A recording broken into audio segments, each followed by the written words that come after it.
महाराज के 3 प्रश्न। तेनालीरामा की कहानी। महाराज कृष्णदेव राय अक्सर तेनालीरामा से प्रश्न पूछकर उनकी बुद्धि की परीक्षा लेते रहते थे।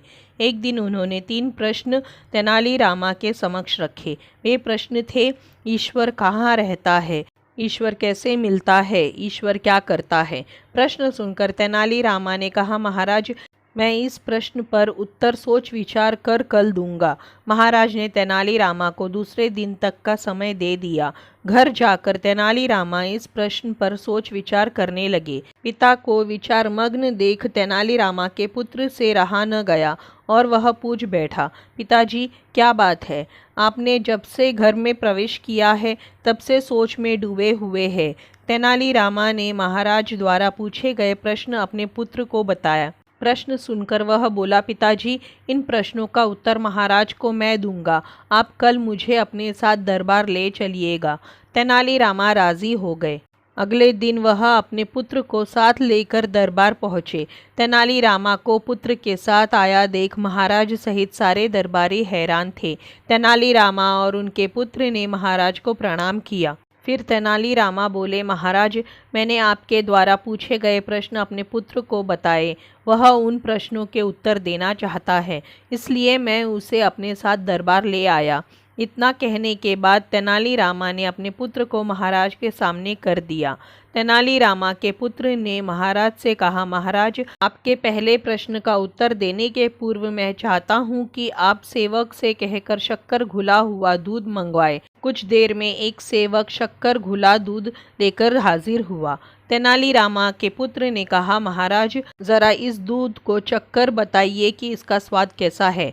महाराज ने दूध चखा और बोले, इसका स्वाद मीठा है। क्या आपको इसमें शक्कर दिखाई पड़ रही है? तेनालीरामा के पुत्र ने पुनः प्रश्न किया। नहीं तो वह कैसे दिखाई पड़ेगी, वह तो पूरी तरह से दूध में घुल चुकी है।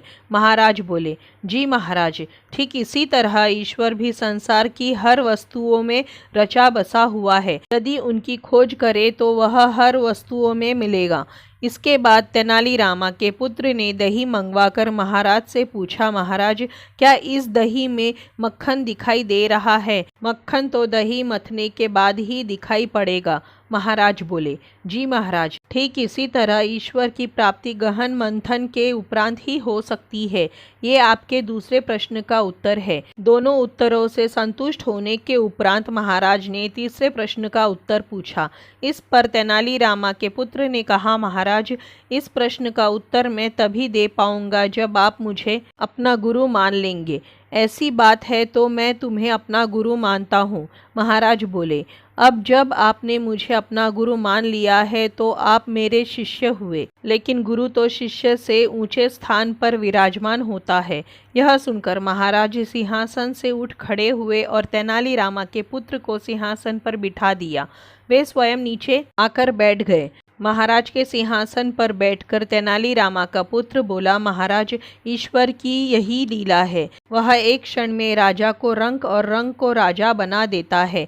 अब तो आपको तीसरे प्रश्न का उत्तर मिल गया होगा कि ईश्वर क्या करता है। ये सुनकर महाराज एक क्षण को मौन पड़ गए, लेकिन फिर उन्होंने तेनालीरामा के पुत्र की बुद्धिमानी की खूब प्रशंसा की और उसे पुरस्कृत भी किया। तो दोस्तों ये थी तेनालीरामा की कहानी। महाराज के 3 प्रश्न आपको कैसी लगी? अगर अच्छी लगी हो तो इसी तरह की कहानियों के लिए चैनल को सब्सक्राइब करें, वीडियो को लाइक करें, शेयर करें। धन्यवाद।